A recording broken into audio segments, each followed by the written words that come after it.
इस दुनिया में कुछ भी इत्तेफाका नहीं होता। न बड़ी बड़ी लड़ाइयां, न अचानक आने वाले इकोनॉमिक क्राइसिस और ना ही रातों रात बदलते पॉलिटिकल लीडर्स। हमें और आपको जो इतिहास पढ़ाया जाता है वो एक कहानी है, एक ऐसी कहानी जिसे बहुत सोच समझकर लिखा गया है।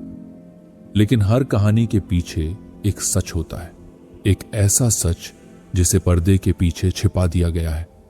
यह सच है कुछ गुप्त ताकतों का, कुछ पावरफुल फैमिलीज और सीक्रेट सोसाइटीज का, जो सदियों से एक प्लान पर काम कर रही हैं। एक ऐसा प्लान जिसे वो कहते हैं the new world on order. यह कोई फैंटेसी नहीं है, ये एक ऐसा जाल है जिसे बड़ी होशियारी से बुना जा रहा है, एक ऐसी दुनिया बनाने के लिए जहां हर सरकार, हर इंसान और हर रिसोर्स सिर्फ उनके कंट्रोल में होगा। ये किताब राल्फ एपर्सन की न्यू वर्ल्ड ऑर्डर उसी छिपे हुए सच को, उन गुप्त योजनाओं को और उन चेहरों को बेनकाब करने का दावा करती है जो इस दुनिया को अपनी उंगलियों पर नचाना चाहते हैं। ये ऑडियो बुक आपके दिमाग के दरवाजे खोल देगी और आपको वो सच दिखाएगी जिसे देखने की हिम्मत बहुत कम लोग कर पाते हैं। स्वागत है किताबी मंजिल आपके अपने हिंदी ऑडियो बुक चैनल में। चलिए चैप्टर 1 पर चलते हैं। चैप्टर 1, नजरों के सामने छिपा सच। हिस्ट्री यानी इतिहास क्या है? सिर्फ तारीखें, राजाओं की कहानियां या लड़ी गई लड़ाइयों का हिसाब? हमें स्कूलों में जो सिखाया जाता है, क्या वो पूरी सच्चाई है या कहानी का सिर्फ एक छोटा सा हिस्सा? इस किताब के हिसाब से असली खेल तो पर्दे के पीछे चल रहा है। एक ऐसा खेल जिसे कुछ बहुत अमीर और पावरफुल लोग सदियों से खेल रहे हैं और दुनिया को उस तरफ ले जा रहे हैं जहां वो ले जाना चाहते हैं। एग्जाम्पल, आप अपनी जेब से $1 का नोट निकालिए या इंटरनेट पर उसकी फोटो देखिए। उसके पीछे आपको एक अधूरा पिरामिड दिखेगा जिसके ऊपर एक चमकती हुई आंख है। यह निशान अमेरिका में कहां से आया? इस पिरामिड के नीचे लिखा है नोवस ऑर्डो सेक्लोरम, जिसका सिंपल मतलब है न्यू वर्ल्ड ऑर्डर, यानी दुनिया का नया सिस्टम। यह सिर्फ एक डिजाइन नहीं है, ये एक ऐलान है, एक प्लान है जिसे दुनिया की सबसे पावरफुल करेंसी पर छापा गया है। ये न्यू वर्ल्ड ऑर्डर आखिर है क्या? ये एक सोच है, एक प्लान है, एक ऐसी दुनिया बनाने का जहां अलग अलग देश नहीं होंगे, बल्कि पूरी दुनिया पर एक ही सरकार का राज होगा, एक वर्ल्ड आर्मी और एक वर्ल्ड करेंसी होगी जिसका कंट्रोल सिर्फ कुछ गिने चुने लोगों के हाथ में होगा। सुनने में ये किसी मूवी की कहानी लगती है ना? लेकिन राल्फ एपर्सन कहते हैं कि ये कोई कहानी नहीं बल्कि सच्चाई है जिसके सबूत पूरी दुनिया में बिखरे पड़े हैं, बस हमें उन्हें देखने की नजर चाहिए। इस प्लान का मकसद क्या है? मकसद है पूरा कंट्रोल। इंसान क्या सोचेगा, क्या खाएगा, कहां जाएगा, सब कुछ वो लोग तय करेंगे जो इस सिस्टम के टॉप पर बैठे होंगे। अपने देश से प्यार, अपना परिवार और अपना धर्म, इन सभी चीजों को धीरे धीरे खत्म करने की कोशिश की जाएगी, क्योंकि जब तक ये चीजें हैं तब तक इंसान को पूरी तरह से कंट्रोल करना मुश्किल है। ये किताब आपको डराने के लिए नहीं बल्कि आपको जगाने के लिए है, ताकि आप उस दुनिया को पहचान सकें जो आपके चारों तरफ बनाई जा रही है। चैप्टर 2, खेल के पुराने खिलाड़ी, सीक्रेट ग्रुप्स। ये प्लान, ये सोच, ये कोई आज की नहीं है। इसकी जड़ें सदियों पुरानी हैं, इतनी पुरानी कि हिस्ट्री की किताबों ने उन्हें भुला दिया है या शायद जानबूझकर हमसे छिपा दिया है। इस खेल की शुरुआत होती है एक नाम से, एडम वाइशाफ्ट, एक प्रोफेसर जिसने 1776 में जर्मनी में एक सीक्रेट ग्रुप बनाया जिसका नाम था दी इल्यूमिनेटी। एग्जाम्पल, इल्यूमिनाटी का सिस्टम एक प्याज की तरह था, लेयर के अंदर लेयर। बाहर के मेंबर्स को लगता था कि वो दुनिया को बेहतर बनाने के लिए काम कर रहे हैं, लेकिन जैसे जैसे कोई अंदर की लेयर्स में जाता था उसे असली प्लान पता चलता था। एक ऐसा प्लान जो सुनकर किसी के भी होश उड़ जाए। दुनिया की हर सरकार को खत्म करना, लोगों से उनकी प्राइवेट प्रॉपर्टी छीन लेना, देशभक्ति को मिटा देना, परिवार को तोड़ देना और हर धर्म को खत्म करके एक ऐसी दुनिया बनाना जहां कोई भगवान को ना माने। यह प्लान इतना खतरनाक था कि इसे खुलेआम पूरा नहीं किया जा सकता था। इसलिए इल्यूमिनाटी के लोगों ने फ्रीमेसन्स के ग्रुप्स में घुसना शुरू कर दिया। फ्रीमेसनरी उस समय यूरोप का एक बहुत बड़ा और इज्जतदार ग्रुप माना जाता था। इल्यूमिनाटी के लोग इन ग्रुप्स में शामिल होकर धीरे धीरे अपनी सोच को इन पावरफुल लोगों के बीच फैलाने लगे। उन्होंने भाईचारे और अच्छी अच्छी बातों के पीछे अपना असली खतरनाक प्लान छिपा लिया। हालांकि बाद में इस ग्रुप को बैन कर दिया गया, लेकिन इसकी सोच जमीन के अंदर दूसरे सीक्रेट ग्रुप्स में और भी गहराई तक फैल चुकी थी और एक सही मौके का इंतजार कर रही थी। चैप्टर 3, इशारों की भाषा। जब निशान भी बात करते हैं, जो बातें खुलेआम नहीं कही जा सकती उन्हें निशान यानी सिंबल्स में छिपा दिया जाता है। ये सीक्रेट ग्रुप्स हजारों सालों से इशारों की भाषा का इस्तेमाल कर रहे हैं और उनके ये निशान आज भी हमारी नजरों के सामने हैं। सरकारी इमारतों पर, हमारे पैसों पर और बड़ी बड़ी कंपनीज के लोगोस में। बस हम उनका असली मतलब नहीं जानते। सबसे फेमस निशान है द ऑल सीइंग आई, यानी सब कुछ देखने वाली आंख। वही आंख जो अमेरिका के $1 के नोट पर पिरामिड के ऊपर चमकती है। एग्जाम्पल, ये आंख सिर्फ भगवान का सिंबल नहीं है जैसा हमें बताया जाता है।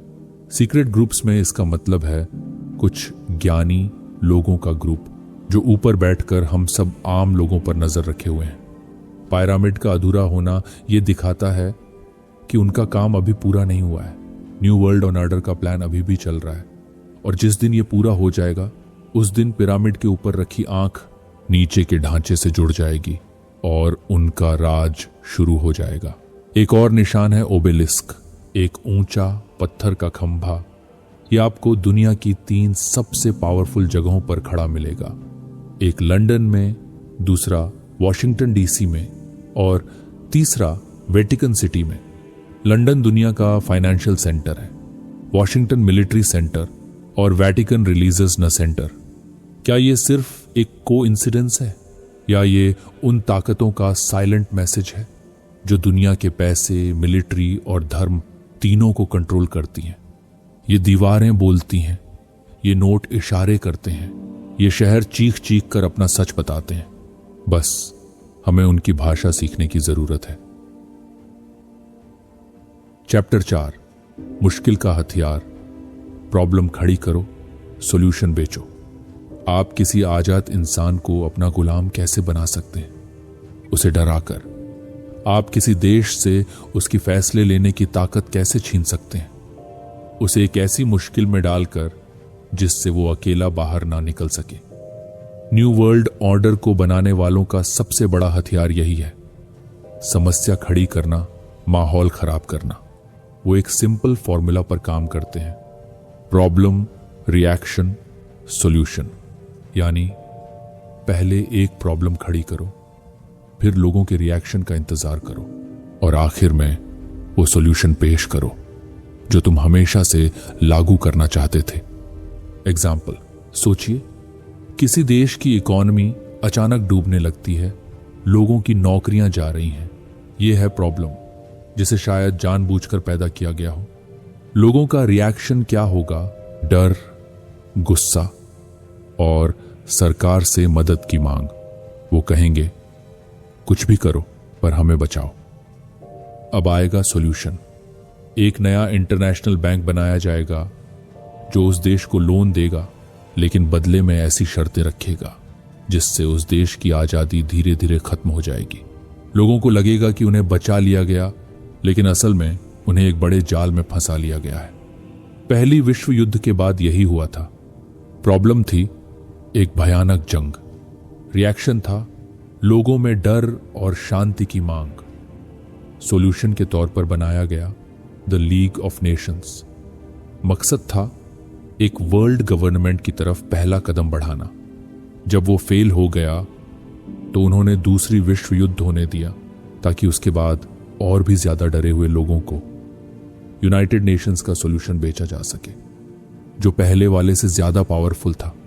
लड़ाई, पैसों की तंगी, आतंकवाद, बीमारियां, ये सब माहौल खराब करने के बेहतरीन मौके होते हैं। जब लोग डरे हुए होते हैं तो वो अपनी आजादी, अपने अधिकार, सिक्योरिटी के बदले में आसानी से छोड़ देते हैं। चैप्टर 5, पैसे का जादू। जिसने कर्ज दिया वही मालिक बना। इस दुनिया पर राज करने के लिए तलवारों की नहीं, पैसे की जरूरत है। और पैसा भी नहीं बल्कि पैसा बनाने की ताकत की जरूरत है।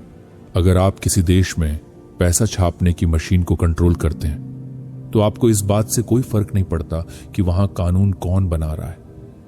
न्यू वर्ल्ड ऑर्डर के प्लान का सबसे बड़ा पिलर यही है, पैस पार कंट्रोल। और यह कंट्रोल आता है सेंट्रल बैंकिंग सिस्टम से। हमें लगता है कि हमारे देश का सेंट्रल बैंक सरकारी है, लेकिन यह किताब कहती है कि यह सबसे बड़ा झूठ है। एग्जाम्पल, अमेरिका का फेडरल रिजर्व, जिसे फेड भी कहते हैं, यह 1913 में कुछ बहुत अमीर प्राइवेट बैंकर्स द्वारा बनाया गया एक ग्रुप है। ये प्राइवेट बैंक सरकार को पैसा उधार देते हैं और उस पर इंटरेस्ट यानी ब्याज लेते हैं। जरा सोचिए, ये बैंक हवा में से पैसा बनाते हैं, कागज पर प्रिंट करके, और वही पैसा देश की सरकार को लोन पर देते हैं। सरकार वो लोन चुकाने के लिए जनता से टैक्स लेती है, यानी जनता अपनी मेहनत की कमाई से उन प्राइवेट बैंकर्स को ब्याज दे रही है उस पैसे पर जिसे उन्होंने खुद प्रिंट किया था। यह सिस्टम कर्ज का एक ऐसा जाल है जिससे कोई देश कभी बाहर नहीं निकल सकता। देश जितना ज्यादा कर्ज लेता है उतना ही ज्यादा इन इंटरनेशनल बैंकर्स के कंट्रोल में आ जाता है। वो उस देश की फॉरेन पॉलिसी और उसके रिसोर्सेज और यहां तक कि उसके लीडर्स को भी कंट्रोल करने लगते हैं। अगर कोई लीडर उनकी बात मानने से मना कर दे तो वो उस देश की इकोनॉमी को तबाह कर सकते हैं। इनका आखिरी प्लान क्या है? एक वर्ल्ड सेंट्रल बैंक और एक सिंगल ग्लोबल करेंसी, शायद एक डिजिटल करेंसी जिसे पूरी तरह से कंट्रोल किया जा सके। उस दिन आपके हर खर्चे पर नजर रखी जाएगी। अगर आप सिस्टम के खिलाफ कुछ भी करेंगे तो वो एक बटन दबाकर आपके सारे पैसे बंद कर सकते हैं। ये सिर्फ पैसों का कंट्रोल नहीं होगा, ये हम सबका पूरा कंट्रोल होगा। चैप्टर 6, दिमाग पर कब्जा, एजुकेशन और मीडिया का खेल। अगर आपको किसी पेड़ को हमेशा के लिए खत्म करना है तो आप उसकी टहनियां नहीं काटते, आप उसकी जड़ों में जड़ डाल देते हैं। किसी भी समाज की जड़ें होते हैं उसके बच्चे और उनका दिमाग। न्यू वर्ल्ड ऑर्डर के प्लानर्स ये बात अच्छी तरह से जानते हैं, इसीलिए उनका एक बहुत बड़ा टारगेट रहा है एजुकेशन सिस्टम।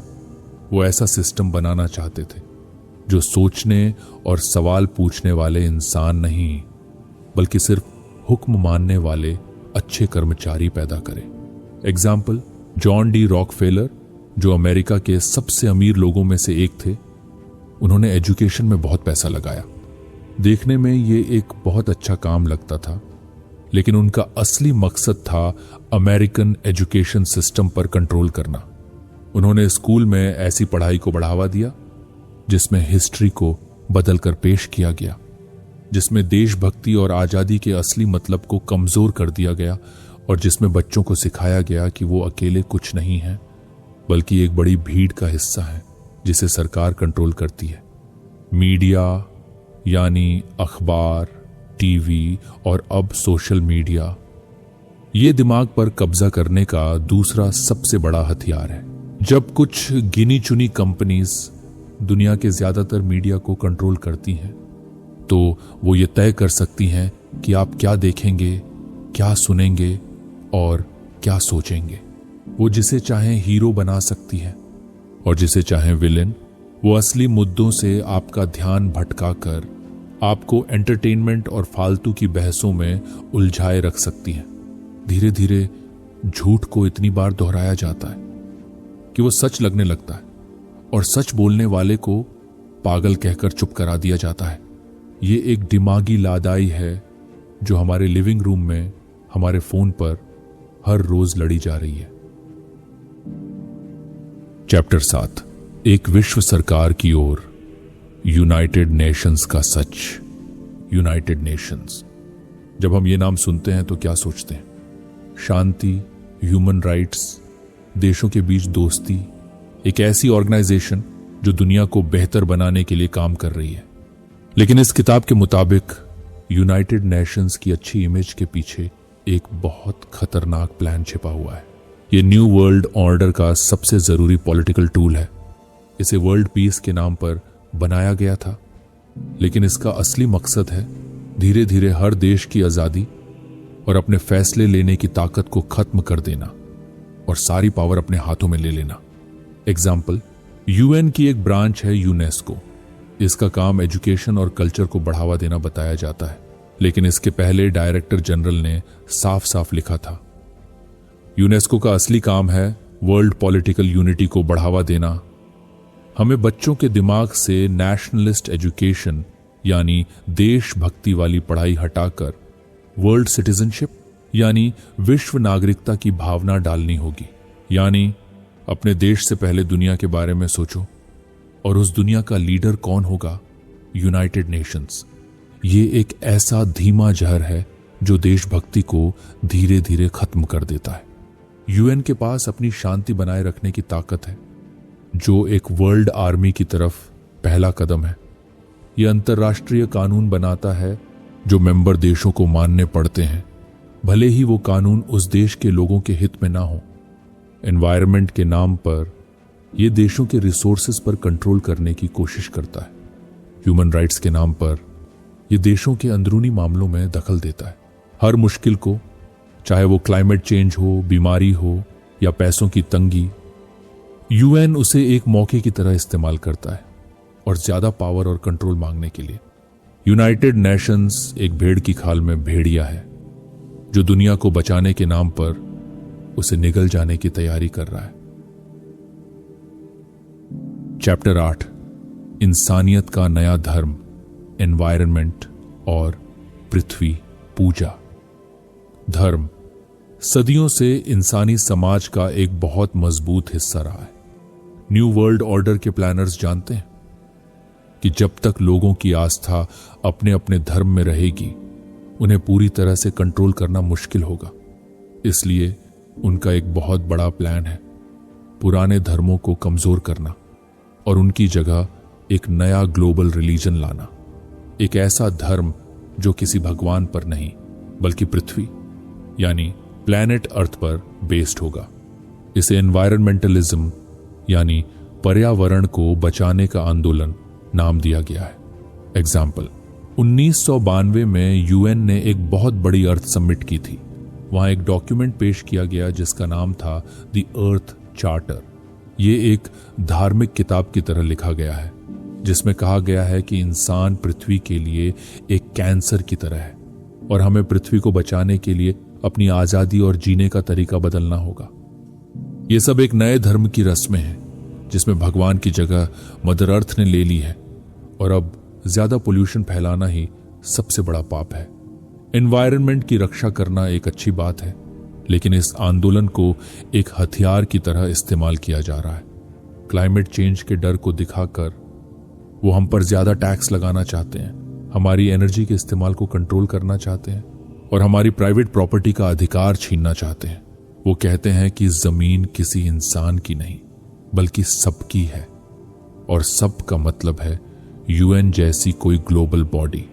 ये नया धर्म हमें ये महसूस कराता है कि हम यानी इंसान इस धरती पर एक बोझ है। जब कोई इंसान खुद को दोषी मानने लगता है तो उसे कंट्रोल करना बहुत आसान हो जाता है। वो खुशी खुशी अपनी आजादी छोड़ देता है धरती माता को बचाने के महान काम के लिए। चैप्टर 9, आबादी कम करो जब इंसान ही दुश्मन बन जाए। न्यू वर्ल्ड ऑर्डर की सोच का एक बहुत ही डरावना पहलू है पॉपुलेशन कंट्रोल, यानी दुनिया की आबादी को कम करना। इस सोच को मानने वाले लोग ये मानते हैं कि इस धरती पर बहुत ज्यादा इंसान हो गए हैं और ये इंसान ही सारी प्रॉब्लम्स की जड़ है, जैसे गरीबी, पॉल्यूशन और रिसोर्सेज की कमी। इसलिए एक बेहतर दुनिया बनाने के लिए धरती की आबादी को बहुत बड़े लेवल पर कम करना जरूरी है। ये कोई छिपी हुई बात नहीं है। उन्होंने ये बातें अपनी किताबों और भाषणों में खुलेआम कही हैं। एग्जाम्पल, अमेरिका के जॉर्जिया में कुछ पत्थर खड़े थे जिन्हें जॉर्जिया गाइडस्टोन्स कहा जाता था। उन पत्थरों पर 10 बातें लिखी हुई थीं, 8 अलग अलग भाषाओं में। पहली ही बात थी, इंसानियत की आबादी को 50 करोड़ से नीचे रखो ताकि प्रकृति के साथ संतुलन बना रहे। दुनिया की मौजूदा आबादी 800 करोड़ से ज्यादा है। इसका मतलब यह हुआ कि वो 90% से ज्यादा आबादी को खत्म करने की बात कर रहे थे। ये पत्थर किसने बनवाए, ये आज भी एक सीक्रेट है। तो ये आबादी कम कैसे की जाएगी? इस किताब के मुताबिक उनके पास कई तरीके हैं। युद्ध, बीमारियां, चाहे वो नेचुरल हों या लैब में बनाई गई हों, भूखमरी जो फूड सप्लाई को कंट्रोल करके पैदा की जा सकती है, और परिवार के सिस्टम को तोड़कर लोगों को बच्चे पैदा करने से रोकना। वो बर्थ कंट्रोल और अबॉर्शन को प्रमोट करते हैं, इसे महिलाओं की आजादी का नाम देकर, लेकिन उनका असली मकसद पॉपुलेशन को कम करना होता है। ये एक ऐसी सोच है जो इंसान को इंसान नहीं बल्कि एक कीड़ा समझती है, एक बीमारी जिसे धरती से मिटाना जरूरी है। ये लोग खुद को भगवान समझ बैठे हैं, जो ये फैसला करना चाहते हैं कि इस दुनिया में कौन जिएगा और कौन मरेगा। चैप्टर 10, 2 चेहरे, कैपिटलिज्म बनाम कम्युनिज्म। दुनिया को पिछले 100 सालों में एक बेहद बड़ा धोखा दिया गया है। हमें बताया गया कि दुनिया 2 हिस्सों में बंटी है। एक तरफ है कैपिटलिस्ट देश जैसे अमेरिका, जो आजाद मार्केट की बात करते हैं, और दूसरी तरफ है कम्युनिस्ट देश जैसे सोवियत यूनियन या चाइना, जो सरकारी कंट्रोल की बात करते हैं। हमें यकीन दिलाया गया कि ये दोनों एक दूसरे के दुश्मन हैं, लेकिन राल्फ एपर्सन का दावा है कि ये सिर्फ एक दिखावा था, एक नाटक जो आम जनता के लिए खेला जा रहा था। असल में पर्दे के पीछे इन दोनों सिस्टम्स को कंट्रोल करने वाले लोग एक ही थे। एग्जाम्पल, वॉल स्ट्रीट जो अमेरिकन कैपिटलिज्म का सेंटर माना जाता है, वहां के बड़े बड़े अमीर बैंकर्स ने रूस में 1917 के उस रेवोल्यूशन को पैसा दिया था जिससे वहां कम्युनिज्म की शुरुआत हुई। यह सुनने में पागलपन लगता है। एक देश अपने ही दुश्मन को पावरफुल क्यों बनाएगा? क्योंकि वो दुश्मन असली दुश्मन था ही नहीं। ये सब उसी प्रॉब्लम रिएक्शन सॉल्यूशन वाले फॉर्मूला का हिस्सा था। एक तरफ कैपिटलिज्म रखो और उसके खिलाफ कम्युनिज्म को खड़ा करो, दोनों को आपस में लड़ाओ ताकि दुनिया में डर का माहौल पैदा हो, और फिर इस डर में से अपना सॉल्यूशन पेश करो। और वो सॉल्यूशन क्या है? द न्यू वर्ल्ड ऑर्डर, एक ऐसा सिस्टम जिसमें कैपिटलिज्म और कम्युनिज्म की सबसे बुरी चीजों को मिला दिया जाएगा। यानी पैसा कुछ ही लोगों के हाथ में रहेगा और लोगों पर सरकार का पूरा कंट्रोल होगा। आपको लगेगा कि आपके पास चॉइस है, आप वोट दे सकते हैं, लेकिन असल में सारे लीडर्स और सारी बड़ी कंपनीज उसी छोटे से ग्रुप के कंट्रोल में होंगी। आजादी सिर्फ एक इल्यूजन, एक धोखा बनकर रह जाएगी। कैपिटलिज्म और कम्युनिज्म एक ही सिक्के के 2 पहलू थे जिनका मकसद दुनिया को बांटना, डराना और आखिर में एक ग्लोबल तानाशाही की तरफ ले जाना था। चैप्टर 11, पर्दे के पीछे की सरकार, CFR। तो ये प्लान कौन बना रहा है? ये कौन लोग हैं? इल्यूमिनाटी जैसे पुराने ग्रुप तो खत्म हो गए, लेकिन उनकी सोच आज भी जिंदा है, बस नए नामों से। इनमें से अमेरिका का सबसे पावरफुल ग्रुप है काउंसिल ऑन फॉरेन रिलेशंस, यानी CFR। ये एक प्राइवेट क्लब है जिसके मेंबर्स अमेरिका के सबसे पावरफुल लोग हैं, बड़े नेता, अमीर बिजनेसमैन, मीडिया मालिक और आर्मी जनरल्स। एग्जाम्पल, इसे अमेरिका की इनविजिबल गवर्नमेंट यानी अदृश्य सरकार भी कहते हैं। पब्लिक को दिखाने के लिए इलेक्शन होते हैं, राष्ट्रपति चुने जाते हैं, लेकिन देश की असली पॉलिसी क्या होगी, ये फैसले इसी क्लब में बंद दरवाजों के पीछे लिए जाते हैं। इनका मकसद साफ है, एक वर्ल्ड गवर्नमेंट बनाना। ये चुपचाप पर्दे के पीछे से अपना प्लान चलाते रहते हैं। चैप्टर 12, देशों को कमजोर करने का तरीका। अगर आपको पूरी दुनिया को कंट्रोल करना है तो आप देशों को अंदर से ही कमजोर कर देते हो। न्यू वर्ल्ड ऑर्डर का यही प्लान है। वो नहीं चाहते कि देश पावरफुल और आजाद रहे। वो चाहते हैं कि हर देश अंतर्राष्ट्रीय कानून यानी पूरी दुनिया के लिए बनाए गए कानूनों पर निर्भर हो जाए, और ये कानून यूएन जैसी ऑर्गेनाइजेशंस बनाती हैं जिन्हें यही पावरफुल लोग कंट्रोल करते हैं। एग्जाम्पल सोचिए, एक इंटरनेशनल एग्रीमेंट होता है जिसकी वजह से एक देश अपने छोटे लोकल बिजनेस को नहीं बचा पाता और बड़ी फॉरेन कंपनियां आकर सारा मार्केट कब्जा कर लेती हैं। विश्व बैंक जैसे बैंक देशों को कर्ज के जाल में फंसाते हैं। ये एक मकड़ी के जाल की तरह है जिसमें फंसने के बाद देश की अपनी फैसले लेने की ताकत खत्म हो जाती है। चैप्टर 13, हर तरफ नजर, टेक्नोलॉजी का जाल। पुराने जमाने में राजाओं को जासूसों की जरूरत पड़ती थी। आज न्यू वर्ल्ड ऑर्डर के प्लानर्स के पास टेक्नोलॉजी का हथियार है। आपका मोबाइल फोन, आपका कंप्यूटर, आपका सोशल मीडिया, ये सब कंट्रोल करने के टूल्स हैं।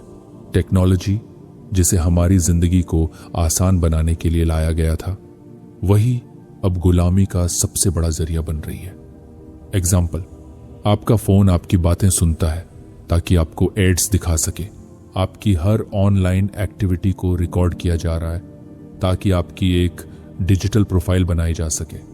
उनका आखिरी प्लान है एक बिन कैश सोसाइटी बनाना, जहां कैश खत्म हो जाएगा। उस दिन वो एक बटन दबाकर आपके सारे पैसे बंद कर सकते हैं। ये आजादी नहीं, ये एक डिजिटल जेल है जिसकी दीवारें हमें दिखाई नहीं देती। चैप्टर 14, सोच और संस्कारों पर हमला। किसी समाज को तोड़ने के लिए उसके मोरल वैल्यूज यानी संस्कारों को तोड़ना सबसे जरूरी है। जब लोगों का अपने धर्म और परिवार से विश्वास उठ जाता है तो वो अकेले और कमजोर हो जाते हैं, और ऐसे लोगों को कंट्रोल करना बहुत आसान होता है। मीडिया, एंटरटेनमेंट और एजुकेशन का इस्तेमाल करके हमारी सोच पर हमला किया जा रहा है। एग्जाम्पल, आज की ज्यादातर फिल्में और वेब सीरीज क्या दिखाती हैं? टूटे हुए परिवार, हिंसा और हर रिश्ते का मजाक। इसका मकसद है समाज में कंफ्यूजन फैलाना ताकि लोग अपनी जड़ों से कट जाएं और अंदर से खोखले हो जाएं। एक ऐसा खोखला समाज किसी भी ऐसे लीडर के पीछे चलने को तैयार हो जाता है जो उसे सिक्योरिटी का झूठा वादा करता है। चैप्टर 15, इंसान को भगवान बनाने का धोखा।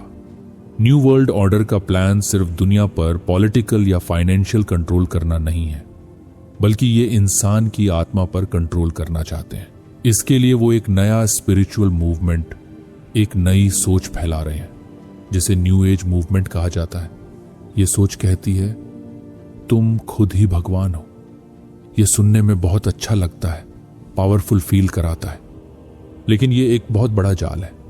एग्जाम्पल, आपने बहुत से मोटिवेशनल स्पीकर्स या स्पिरिचुअल गुरुज को ये कहते सुना होगा, यूनिवर्स तुम्हारी सुनता है, तुम जो चाहो वो क्रिएट कर सकते हो, असल पावर तुम्हारे अंदर है।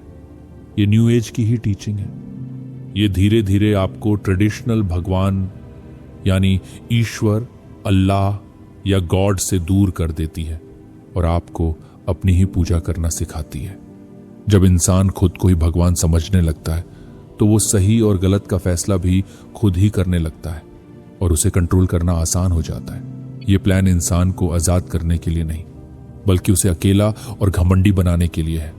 जब इंसान भगवान से कट जाता है तो वो अपनी मोरल रूट्स यानी संस्कारों की जड़ों से भी कट जाता है, और ऐसा इंसान न्यू वर्ल्ड ऑर्डर के ग्लोबल रिलीजन के लिए पूरी तरह से तैयार होता है, जिसमें धरती ही भगवान है और इंसान सिर्फ एक जानवर।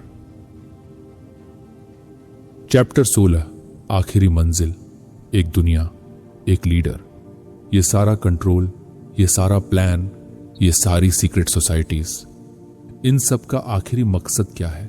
इन सब की मंजिल एक ही है, दुनिया के मंच पर एक सिंगल लीडर को लाना, एक वर्ल्ड डिक्टेटर, एक ऐसा इंसान जो पूरी दुनिया पर राज करेगा। वो अचानक से नहीं आएगा, उसे एक हीरो की तरह पेश किया जाएगा। एग्जाम्पल, सोचिए, दुनिया बहुत बड़ी मुश्किलों से गुजर रही है, लड़ाइयां हो रही हैं, इकॉनमी तबाह हो चुकी है, लोग भूखे मर रहे हैं। ये सारी प्रॉब्लम्स इन्हीं सीक्रेट ग्रुप्स ने जानबूझकर खड़ी की होंगी, और फिर इन सब मुश्किलों के बीच एक लीडर सामने आएगा। वो शांति की बातें करेगा, वो सबको खाना और सिक्योरिटी देने का वादा करेगा, वो दुनिया की सारी प्रॉब्लम्स को सॉल्व करने का प्लान बताएगा, और थके हारे डरे हुए लोग उसे अपना मसीहा मान लेंगे। वो कहेंगे यही है वो जो हमें बचा सकता है, और उसे बचाने के बदले में लोग खुशी खुशी अपनी बची खुची आज़ादी भी उसे सौंप देंगे। वो एक वर्ल्ड आर्मी बनाएगा, एक वर्ल्ड बैंक चलाएगा और हर इंसान की जिंदगी को कंट्रोल करेगा। ये न्यू वर्ल्ड ऑर्डर का फाइनल एंड गेम है, एक इंसान के हाथ में पूरी दुनिया की पावर दे देना। ये तानाशाही की सबसे डरावनी तस्वीर होगी। चैप्टर 17 निहत्था समाज, आपकी ताकत छीनने का प्लान। एक तानाशाह का सबसे बड़ा डर क्या होता है? आम जनता जिसके हाथ में हथियार हों, क्योंकि एक निहत्थी पब्लिक ही गुलामी करती है। जिस पब्लिक के पास अपनी रक्षा करने की ताकत होती है, वो सवाल उठाती है। इसलिए वर्ल्ड गवर्नमेंट को लाने से पहले एक बहुत जरूरी कदम है असैन्यीकरण, यानी लोगों से और देशों से उनके हथियार छीन लेना। एग्जाम्पल, इसे 2 लेवल पर किया जाता है। पहला, देश के अंदर मीडिया और सरकारें मिलकर गन कंट्रोल लॉज को प्रमोट करती हैं। वो समाज में होने वाले क्राइम की घटनाओं को दिखाकर लोगों के मन में ये बात डालती हैं कि गन रखना ही सारी प्रॉब्लम की जड़ है। उनका मकसद आपकी सिक्योरिटी नहीं, बल्कि ये पक्का करना है कि जब वो कंट्रोल करने आए तो कोई उनका विरोध ना कर सके। दूसरा लेवल है देशों के बीच।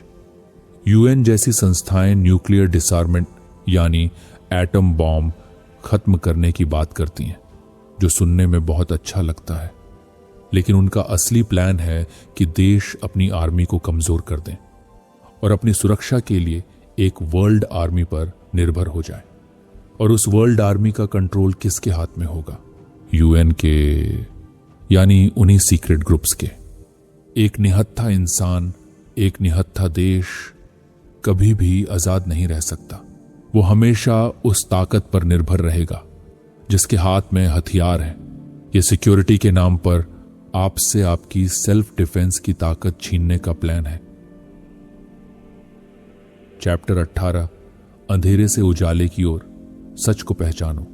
इतनी सारी बातें सुनकर ऐसा लग सकता है कि हम सब एक बहुत बड़े जाल में फंस चुके हैं और बाहर निकलने का कोई रास्ता नहीं है। ऐसा लग सकता है कि दुश्मन बहुत पावरफुल है और हम बहुत कमजोर। लेकिन इस अंधेरे में उम्मीद की सबसे बड़ी किरण है सच। इनका सबसे बड़ा हथियार है धोखा और झूठ, और झूठ का सबसे बड़ा दुश्मन है सच। एग्जाम्पल, जब 1913 में अमेरिका में फेडरल रिजर्व बनाया जा रहा था तो आम जनता को बताया गया कि ये इकोनॉमी को स्टेबल करने और बैंकिंग क्राइसिस को रोकने के लिए है। ये एक झूठ था। सच ये था कि ये प्राइवेट बैंकर्स का एक ग्रुप था जो देश की मनी सप्लाई पर कंट्रोल करना चाहता था। सालों तक ये सच कुछ ही लोगों को पता था, लेकिन आज इंटरनेट की वजह से लाखों लोग इस सच को जान चुके हैं। जैसे जैसे ये सच फैलता है, उनका झूठ कमजोर पड़ता जाता है। इस लड़ाई को जीतने के लिए हमें बंदूकें नहीं, बल्कि ज्ञान और हिम्मत चाहिए। पहला कदम है जागना, ये समझना कि दुनिया वैसी नहीं है जैसी हमें दिखाई जाती है। दूसरा कदम है सवाल पूछना। मीडिया और सरकार की हर बात पर आंख बंद करके यकीन मत करो। तीसरा और सबसे जरूरी कदम है इस सच को दूसरों के साथ शेयर करना। अपने परिवार से बात करो, अपने दोस्तों को बताओ। एक अकेली जलती हुई मोमबत्ती शायद अंधेरे को ना हरा पाए, लेकिन जब हजारों लाखों मोमबत्तियां एक साथ जलती हैं तो बड़े से बड़ा अंधेरा भी खत्म हो जाता है। चैप्टर 19, चुनाव आपका है, आजादी या सुरक्षा। आखिर में यह पूरी लड़ाई एक सिंपल चॉइस पर आकर रुक जाती है, एक चुनाव जो हर इंसान को अपनी जिंदगी में करना पड़ता है। यह चुनाव है फ्रीडम और सिक्योरिटी के बीच, आजादी और सुरक्षा के बीच। न्यू वर्ल्ड ऑर्डर आपको हर तरह की सिक्योरिटी का वादा करता है, financial security, social security, health security. वो कहते हैं तुम अपनी सारी चिंताएं हम पर छोड़ दो, हम तुम्हारा ख्याल रखेंगे, बस बदले में अपनी आजादी हमें दे दो। एग्जाम्पल, ये वैसा ही है जैसे चिड़ियाघर में एक जानवर को सब कुछ मिलता है, उसे टाइम पर खाना मिलता है, उसे किसी शिकारी का डर नहीं होता, उसकी हेल्थ का पूरा ध्यान रखा जाता है, उसके पास पूरी सिक्योरिटी होती है।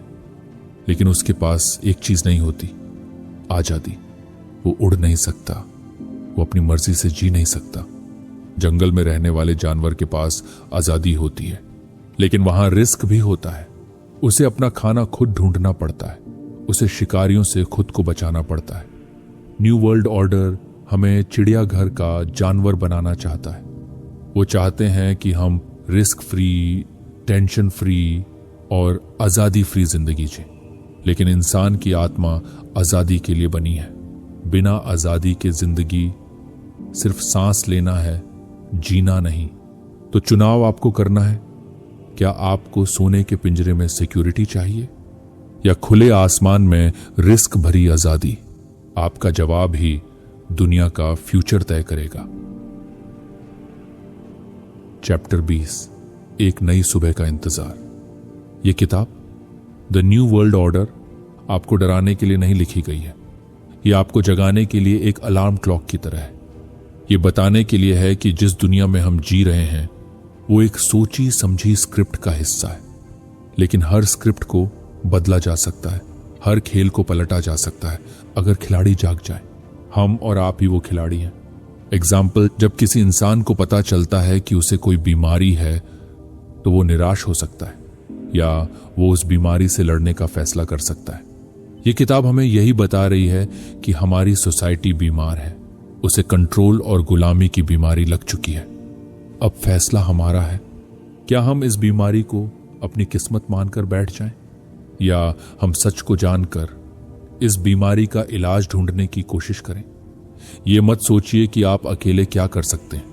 इतिहास गवाह है कि हर बड़ा बदलाव एक अकेली सोच से शुरू हुआ है। सच को जानो, सच को फैलाओ और उन वैल्यूज पर वापस लौटो जो इंसान को आजाद बनाती है, जैसे परिवार, विश्वास और अपने देश के लिए प्यार। शायद अंधेरी रात अभी लंबी है, लेकिन इस किताब का मैसेज यही है कि अगर हम जाग जाएं तो सुबह जरूर होगी। एक ऐसी सुबह जहां डर नहीं बल्कि आजादी होगी। अगली ऑडियो बुक जरूर सुनिए।